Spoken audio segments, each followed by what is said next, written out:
A Globo está completando 60 anos de existência e é, claro, a maior emissora do Brasil. Nesse vídeo, a gente vai falar 5 tópicos que mostram como a Globo moldou o futebol que a gente conhece por aqui.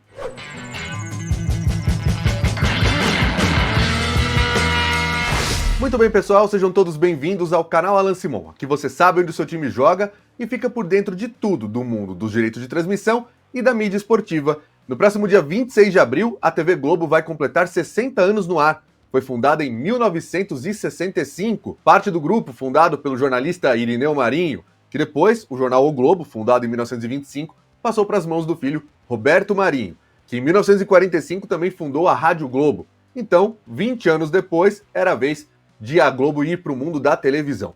No mundo do futebol, você sabe, todos os vídeos aqui do canal falam muito da Globo. A Globo é sempre falada pelos que amam, pelos que a odeiam, pelos que não gostam do jeito como ela tratou o futebol do Brasil nos últimos anos, pelos que adoram o jeito como ela fez o futebol. Divide sempre opiniões e é impossível a gente não fazer um vídeo revisitando um pouco como a Globo influenciou o futebol que a gente tem hoje. Já que não temos como contar a história, porque o público aqui não é muito chegado nessas histórias, vamos falar então como a Globo mexeu com o futebol no Brasil. O primeiro tópico de todos é o mais importante para mim. A Globo fez a maior contribuição ao futebol brasileiro em 1987, quando apoiou o movimento de clubes grandes para fazer a Copa União. Mas aí muita gente vai começar também a torcer o nariz e falar: como assim a Globo acertou se ela fez um apoio ao movimento de clubes que queriam tirar os pequenos da parada, fazer um campeonato só entre eles? O Sport Recife, o Guarani não disputaram, teve toda aquela briga nos tribunais. O Guarani era o vice-campeão brasileiro de 86 e não foi convidado para participar da Copa União. Não é nada disso. A questão é que o Campeonato Brasileiro era conhecido até pejorativamente pela frase, lá no tempo da ditadura, que era: onde a arena vai mal, mais um time no Nacional. Onde a arena vai bem, mais um time também. E foi assim que a competição chegou a ter mais de 90 clubes participantes ao longo dos anos 70. Em 86, eram mais de 80 ao todo, apesar de alguns considerarem que eram 44 que começavam nas fases principais, mas o fato é que era uma bagunça. A revista Placar mostrava na época como times ficavam sem se enfrentar, entre times grandes, por mais de 8, 9 anos. Times de outros estados, sabe? Um Palmeiras e Cruzeiro demorava anos para acontecer, porque o Campeonato Brasileiro era um festival de politicagem nas escolhas e nas vagas destinadas a todos os estados brasileiros que tinham futebol profissional. Então a Globo, ao apoiar a Copa União, fez um incentivo financeiro, comprou pela primeira vez o direito de transmissão de uma competição no Brasil de forma centralizada. Até então, as emissoras se cotizavam, faziam um pool e transmitiam. Os clubes ganhavam muito pouco com isso, eles mal tinham noção do quanto valia um direito de transmissão. Eles achavam que valiam uma bilheteria fechada de um estádio. Por exemplo, se fosse hoje em dia, um estádio, o jogo do Palmeiras vai arrecadar 5 milhões de reais no Allianz Parque, achavam que é isso que um jogo de futebol valia. E não é, né? É mais. Se você considerar aí o que o Brasileirão está recebendo, e somando LFU e Libra, você vai ver que é muito mais. E foi a Globo que começou com isso em 87. Então, goste ou não, foi a Globo que começou a profissionalizar o direito de transmissão do Campeonato Brasileiro, que, claro, influenciou todos os outros a partir de então. São mais de 40 anos, a Globo vai falar agora dessa parceria de futebol brasileiro, 60 anos, né? Mas principalmente em 1987 foi o principal ponto do que fez a Globo até agora ser uma emissora parceira dos clubes, mas também detentora do futebol. E aí que vem o segundo tópico. A Globo ditou muita coisa no futebol graças a esse poderio financeiro que ela tem como o maior grupo de comunicação do país. E isso gerou muita divisão também entre os que gostam da Globo e os que detestam a emissora. Por exemplo, a Globo foi a responsável por ditar que futebol na TV aberta é 9h45, 9h35, 9h30, 10 da noite chegou a ter em épocas eleitorais e mesmo em alguns anos que a gente viu na década passada. Os torcedores que vão aos estádios odeiam esses horários porque é terrível voltar para casa, cidades que não têm tanta estrutura de transporte público e mesmo as que têm, também não tem tanta segurança pública para que você possa chegar em casa mais de meia-noite, 1h da manhã, quando tem um jogo nesse horário. Mas a questão é que a Globo é tão forte, que até as rivais acabam tendo que seguir isso.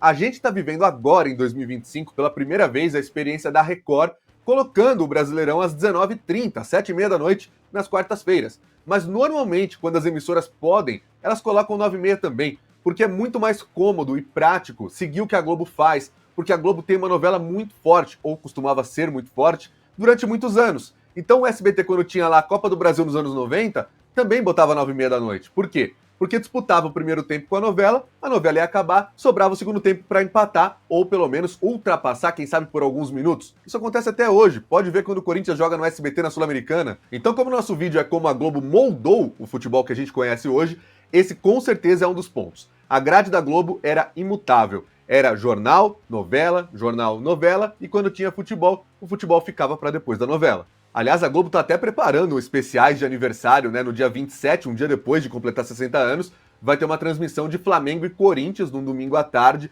que vai ser aí uma parte especial das comemorações. Sabe quem está fazendo aniversário também agora em abril? A Insider. E ela está dando para você a oportunidade agora de comprar os produtos mais tecnológicos, as escolhas mais inteligentes para quem quer se vestir, ficar bonito, ficar sempre no estilo e pagando bem menos.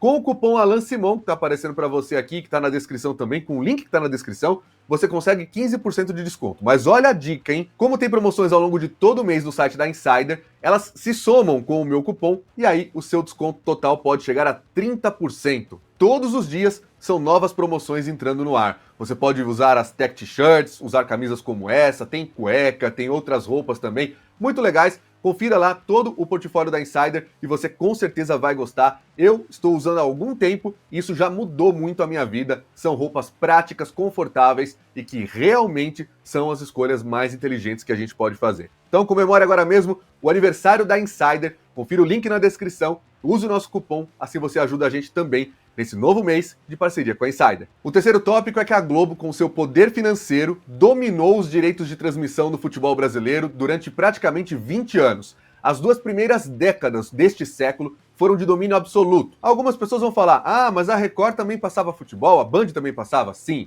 com a Globo deixando, com a Globo mandando o jogo que elas iam transmitir, no horário que a Globo deixasse. Tudo era assim, por meio do famoso sublicenciamento. Hoje em dia essa palavra, sublicenciamento, voltou com a Amazon na Copa do Brasil.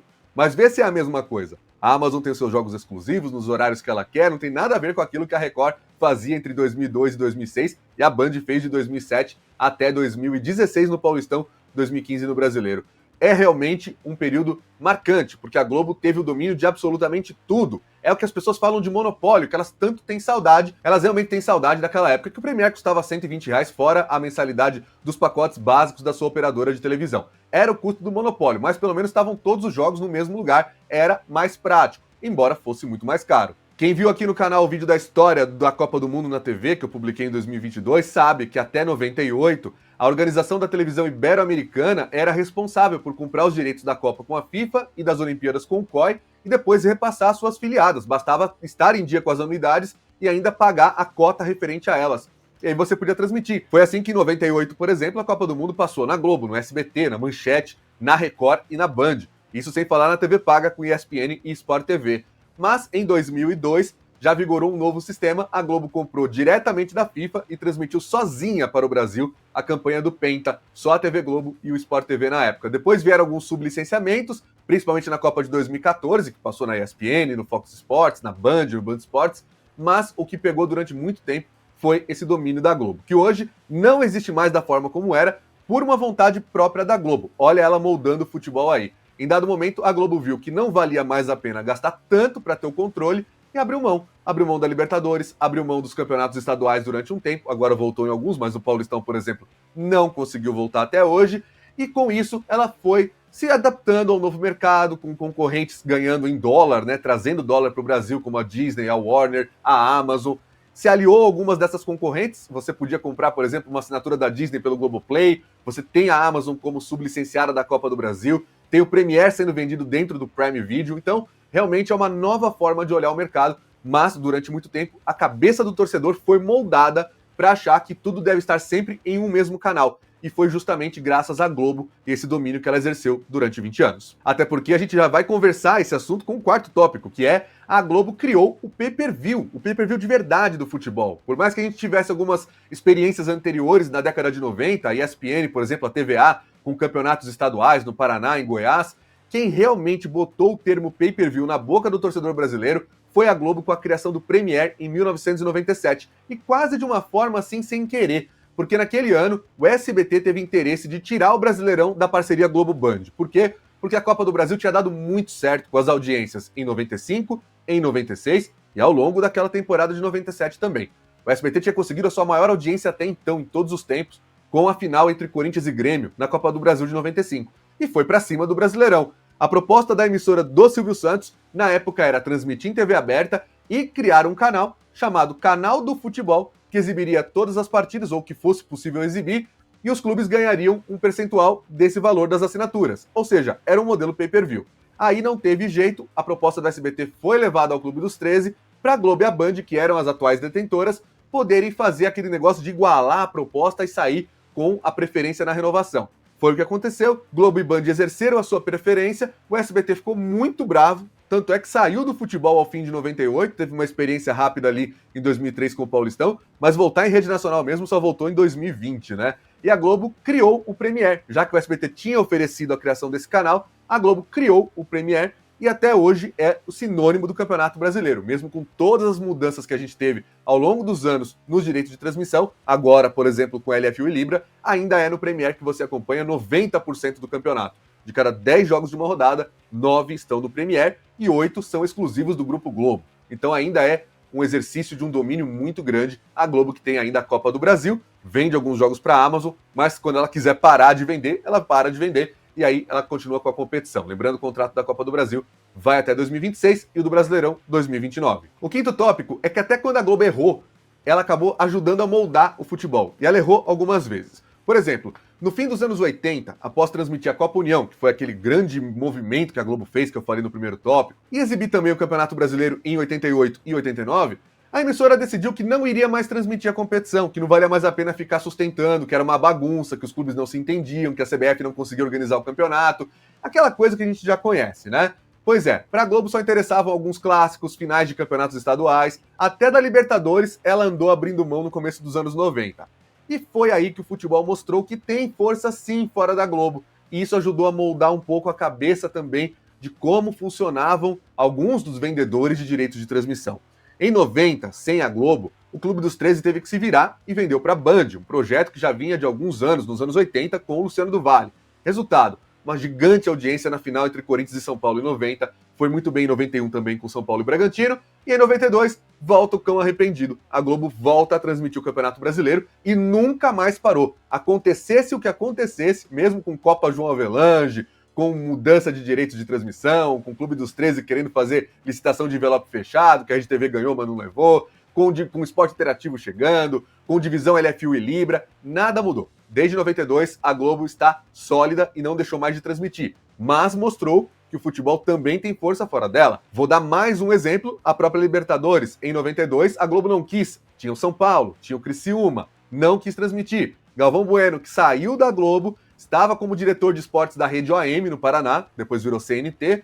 O Galvão foi lá, pegou os direitos de transmissão de duas competições que a Globo não queria mostrar, a Libertadores e a Copa do Brasil. Com a Copa do Brasil, ele salvou a competição da falência, um dia eu explico melhor isso aqui no canal, mas não foi exatamente um sucesso de audiência. Agora, com a Libertadores e o primeiro título do São Paulo de Tele Santana, foi um espetáculo, uma audiência gigantesca. A TV Gazeta em São Paulo, que era quem mostrava o sinal da Rede OAM, conseguiu liderança no Ibope com mais de 30 pontos, e aí a Globo percebeu o tamanho da burrada que foi não ter a competição continental. Em 93, o Bi do São Paulo já passou com o mesmo Galvão Bueno, mas na TV Globo. E com o tempo isso foi acontecendo de novo, né? Poucos anos atrás a Globo achou que valia abrir mão da Libertadores e viu o SBT liderar com as finais de 2020, 21 e 22. Teve que correr atrás, aceitar as imposições da Conmebol para exibir os patrocinadores dela e hoje está aí mostrando a competição novamente. Então até quando a Globo errou, ela ajudou a moldar o futebol, a forma como é comercializado, como é vendido, e isso vai continuar acontecendo ao longo dos próximos tempos, porque você pode amar ou odiar a Globo, mas o fato é o player mais importante que já existiu nesse nosso esporte. A Globo completa 60 anos no próximo dia 26 de abril, vamos continuar acompanhando o que vier por aí, e aqui no nosso canal, em breve, a gente completa 5 anos, hein? Você vai ter edições especiais, lives especiais e muitas novidades por aqui também. Eu vou esperar o seu like, o seu comentário, e espero que você hype esse vídeo também para que chegue a mais pessoas conhecendo um pouco dessa história da TV Globo com 60 anos com o futebol brasileiro. Te espero no próximo, esse é o canal Alan Simon, a casa da mídia esportiva.